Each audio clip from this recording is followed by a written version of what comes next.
ایک تو یہ ہے کہ اللہ کریم علیم اور خبیر ہے، جی تو پھر دعا کی ضرورت کیا ہے؟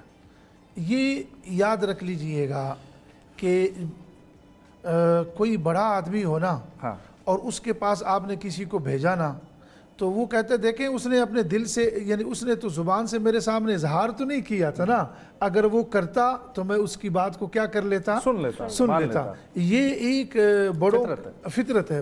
تو اللہ کریم بھی یہ چاہتا ہے کہ یہ بندہ کچھ گڑ گڑائے تو صحیح نا، اسباب میں سے ایک سبب تو یہ اختیار کرے۔ میں اس کی دو باتیں بتاتا ہوں۔ حضرت عیسیٰ علیہ السلام ہمارا عقیدہ ہے، قرآن کریم کی آیت مبارکہ ہے، وہ آسمانوں پر بر رفعہ اللہ علیہ، اللہ نے ان کو آسمانوں پر اٹھایا ہے، لیکن جب وہ دمشق کی جامع مسجد میں اوپر سے آئیں گے تو جیسے آئیں گے وہ تو اللہ کے علم میں ہوگا، آ جائیں گے، لیکن جب وہ مینار کے قریب آ جائیں گے نا تو ان کے لیے سیڑھی لائی جائے گی۔